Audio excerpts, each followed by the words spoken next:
Fake life attracts fake people. Period. Unfortunately, so many people portray themselves differently online, and in that way, they attract the wrong people. So my question to you is, are you aware of the risk of what you share online? What if a single post could change your life forever? On September 20th, a young man called Tunde shared a seemingly innocent photo of 2 gold Rolex watches on Instagram.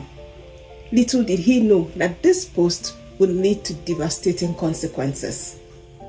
Tunde was the kind of man who commanded attention, both in person and online.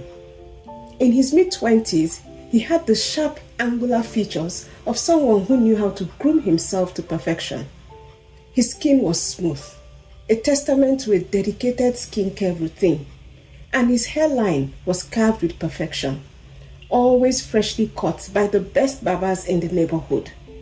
Tunde had a disarming smile, one that exuded confidence and charm, a quality he used to liberally navigate both his social circles and his growing online presence. Though Tunde was born into a modest family in a small village in Ogun State, his ambitions had always been larger than life. His parents, hardworking traders, had poured everything they had into his education, hoping he would lift the family out of poverty. But after graduating from university with a degree in business administration, Tunde found himself stuck in the same cycle of underemployment that plagued many of his peers. Instead of resigning to a 9-to-5 job with mega pay, Tunde sought to create a different kind of success, one fueled by appearances and social currency.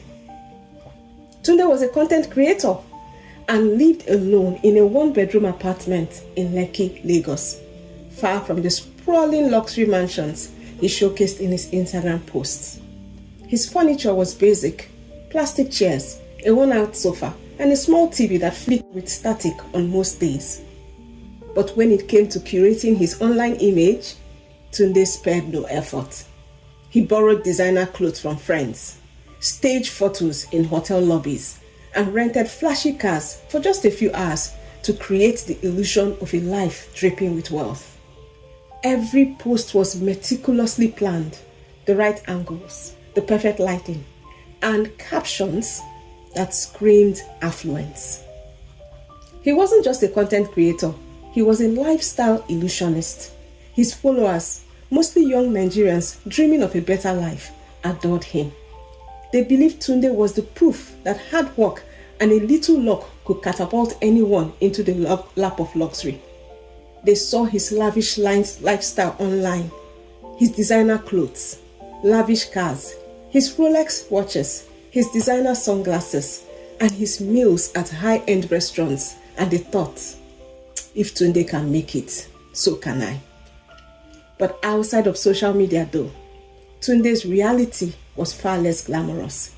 His meals often consisted of noodles or bread and tea, and he struggled to keep up with his rent for the Lekki 1-bedroom apartment. His parents occasionally asked him to send them money, believing that their son was doing well in Lagos.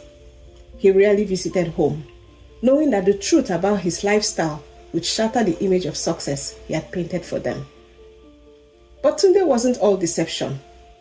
Beneath his crafted exterior was a young man deeply driven by fear. Fear of failure, fear of being ordinary, fear of the small-town obscurity he had fought so hard to escape. He was determined to be seen as someone who had made it, even if the journey to that point was built on a house of cards. It was this relentless drive for validation that led him to make decisions that he might otherwise have avoided. And so Tunde lived in 2 worlds: the real one, where his existence was unremarkable, and the virtual one, where he was king. It was a delicate balance, and Tunde knew that one misstep could bring the entire illusion crashing down. What he didn't know, however, was that the danger didn't lie in being exposed. It lay in the shadows of those who believed his lies too much. One day, Tunde sat on the balcony of his apartment in Lekki. The night air was thick and warm, carrying the distant sound of honking downfall buses and the rhythmic beat of Afrobeat music blaring from a nearby bar. A faint smile played on his lips as he scrolled through his Instagram feed, watching the likes pour in on his latest post. The post was deceptively simple.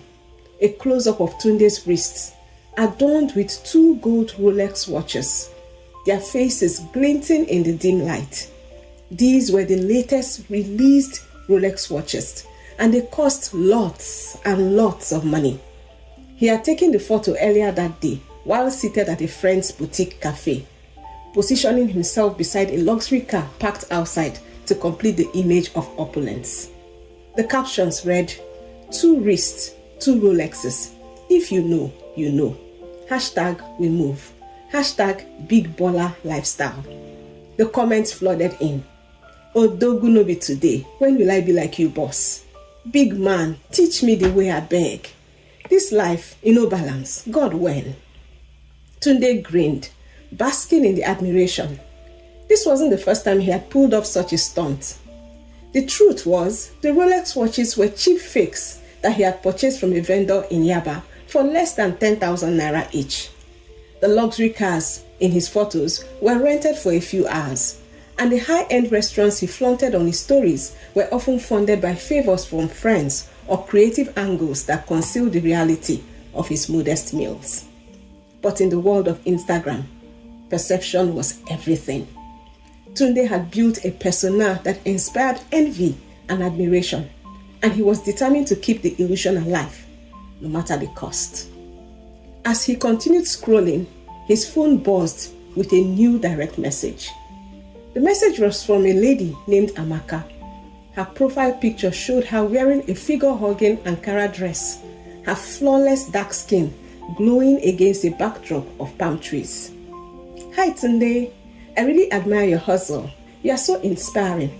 Can we hang out sometime? Tunde's eyes lit up. Her photos screamed sophistication and beauty, exactly the kind of woman he imagined beside him in his imaginary world of wealth. He quickly clicked on her profile to investigate further. Her page was filled with carefully curated images, glamorous poses, exotic locations, and captions that exuded charm. Damn, Tunde muttered under his breath, already imagining the clout his presence would bring to his page. Without hesitation, he replied, "Thanks for the love. Sure thing. Where do you want to meet?" Amaka's response came almost instantly. "Let me come to yours. I would love to meet you. I can bring wine. I'll wait for you to send me your address." Tunde hesitated briefly. Inviting strangers to his home was risky, but his vanity got the better of him. If she was as stunning in real life as she was in her photos, she was worth the risk. In order to keep up his glamorous life of a lie, he told Amaka that he had some major repairs going on in his main house, but he had a bachelor's pad that he was crashing at. He asked her if she would mind meeting him at his bachelor's pad, but he warned her that it was just a small place he was managing while waiting for the repairs to be completed in his main house. Amaka responded immediately that they did not mind, so they agreed to meet in the evening of the next day. The next evening, Tunde prepared his apartment meticulously. He polished the fake Rolexes and kept them visibly at a corner. This was one of his bragging rights after all. That was the reason why she reached out to him in the first place. He also set out a bottle of champagne that he had been saving for months, and he adjusted the lighting to create a warm, inviting atmosphere. He even placed a few borrowed items, a designer bag, a MacBook, and a sleek pair of glasses strategically around the room to enhance the illusion. It was going to be a great night. When Amaka arrived, she was not alone. She had come with another lady who she later introduced as Bola. Tunde thought to himself, why did she bring a friend now? Amaka and Bola both looked amazing though. Amaka herself looked every bit as stunning as her photos on Instagram. She was dressed in a red gown that clung to her curves, while Bola wore a simple yet elegant blank jumpsuit. "Tunde!" Amaka exclaimed as he opened the door. "Your pictures don't even do you justice." Tunde laughed, stepping aside to let them in. "And you didn't tell me you would be bringing a queen with you," he said, nodding towards Bola. The ladies giggled, their heels clicking against the tiled floor as they entered the apartment. Amaka's eyes quickly darted around the room, taking in the carefully staged scene. "Wow," Bola said, picking up the designer bag. "You're really living the life." "Hard work and smart investments," Tunde replied smoothly, pouring champagne into their glasses. "This is even small. You should see my main house. You will be blown away." That's nice," Bola grinned. As they settled into the couch, the conversation flowed effortlessly. The women laughed at Tunde's stories of business deals and exotic vacations, occasionally exchanging subtle glances with each other. Let me tell you a bit about Amaka and Bola. Amaka is in her early 30s, fun-loving, and loved to live a glamorous life.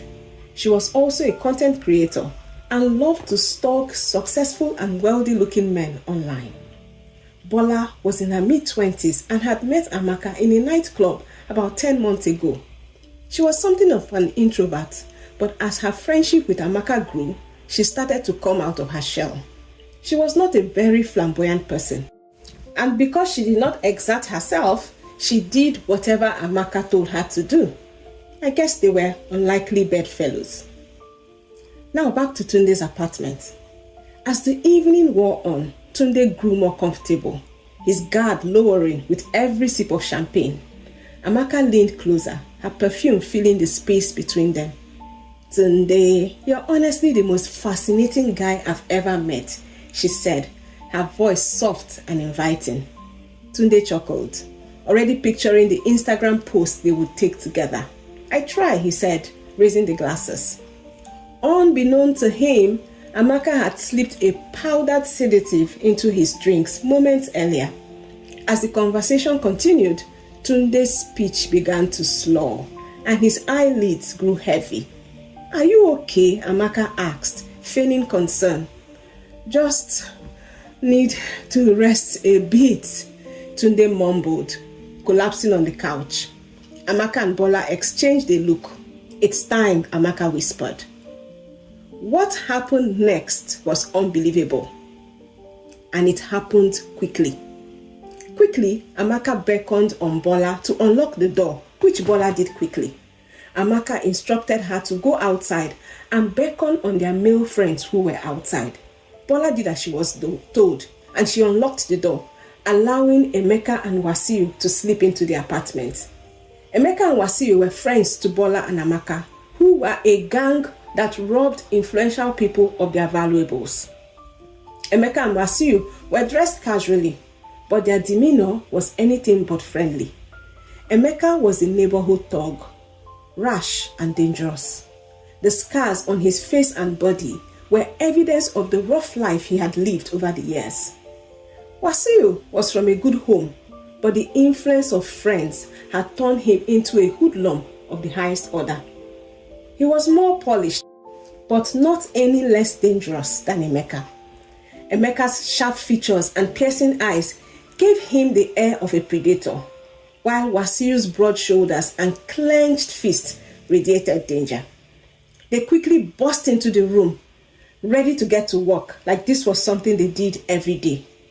"Is he out?" Emeka asked, nodding toward Tunde's unconscious body. "Yes, just grab the stuff and let's go," Amaka said. The men quickly moved around, scooping up the TV, laptop, jewelry, and the fake Rolexes. Wasiu held up one of the watches, admiring its shine. "These alone are worth millions," he said with a smirk. "Let's hurry," Bola urged, glancing nervously at Tunde. As they stuffed the items into a duffel bag, Tunde groaned, staring slightly. "Shit, he's waking up," Wasiu said. As Tunde groaned, the atmosphere in the room shifted. Amaka's confidence faltered and Bola's hands began to shake. "Are you mad?" Bola hissed at Wasiu. "You said he wouldn't wake up." How is it my fault? Wasiu snapped. Emeka stepped forward, glaring at the group. Shut up, all of you. He's still half asleep. Let's finish this and get out. But Tunde's groans grew louder. His hand quickly reached for his head, which was banging badly, his voice trembling. What? What is happening here? His blurry eyes locked onto Amaka, and for a moment, confusion and betrayal replaced the haze. Who are these men? What is happening here? Did you bring these men here? He asked, his voice barely audible.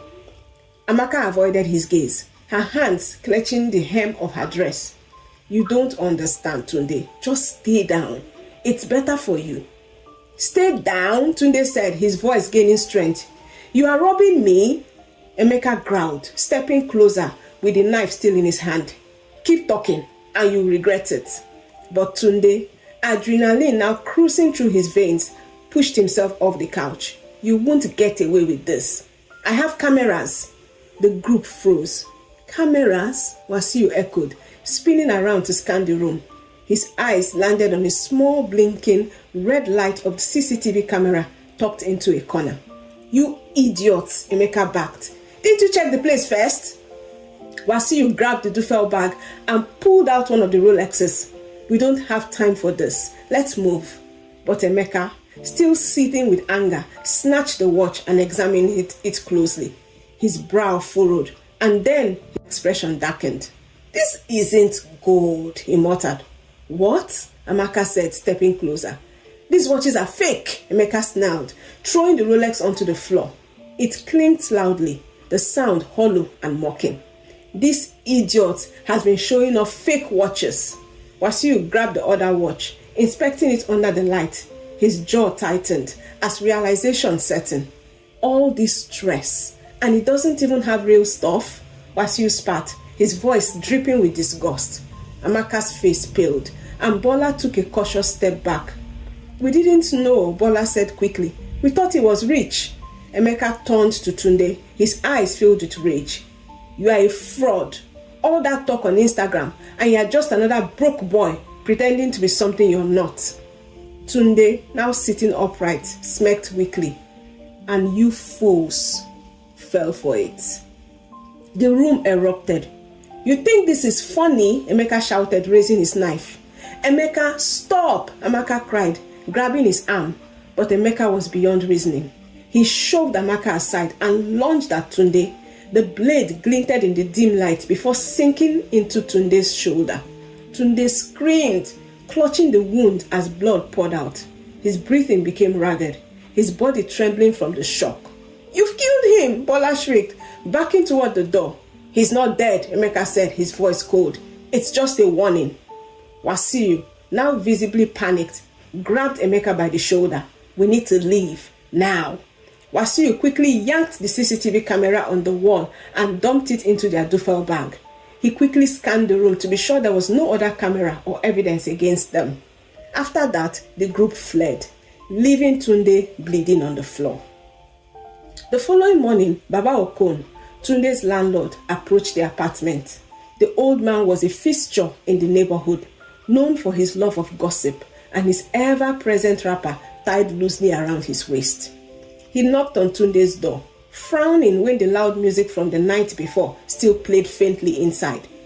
Tunde, open the door. What kind of nonsense is this? Open the door, Jare. He pounded the door some more. When there was no response, Baba Okon pushed the door open, and the sight that greeted him froze him in place. Tunde's lifeless body lay sprawled in the dimly lit room, blood pooling around him as soft music played in the background.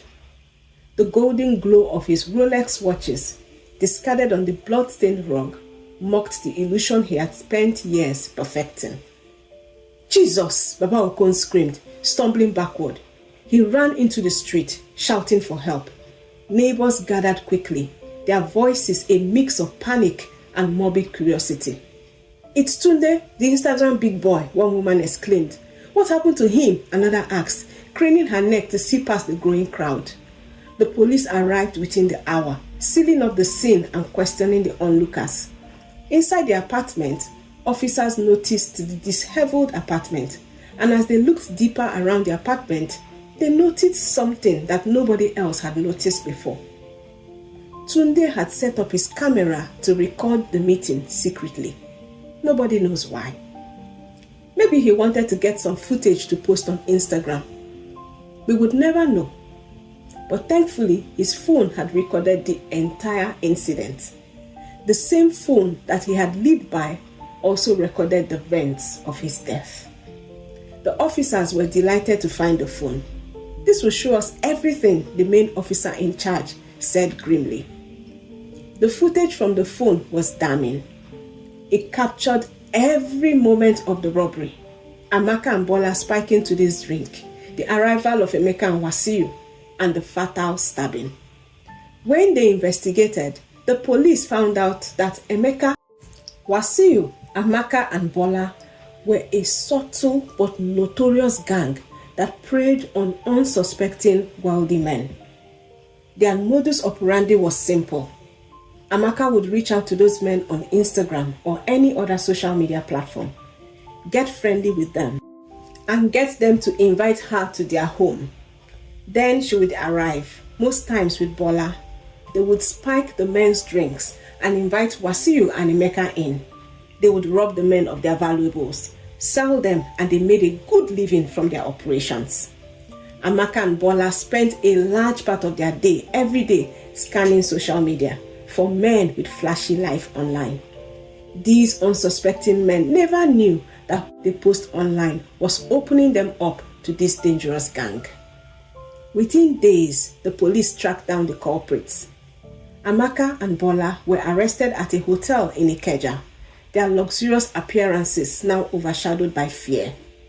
"You don't understand," Amaka cried as she was being handcuffed. "I didn't want anyone to get hurt." Emeka and Wasiu were found hiding in a rundown apartment in Mushin. The stolen items from Tunde's apartment were still in their possession, adding to the evidence against them. During the interrogation, the group turned on each other. "It was his idea," Bola said, pointing at Emeka. "She planned the whole thing," Emeka retorted, glancing at Amaka. In the end, their confessions and the footage from the phone left no doubt about their guilt. They were arrested and charged to court. On the day of their trial, the courtroom was packed with reporters and curious onlookers.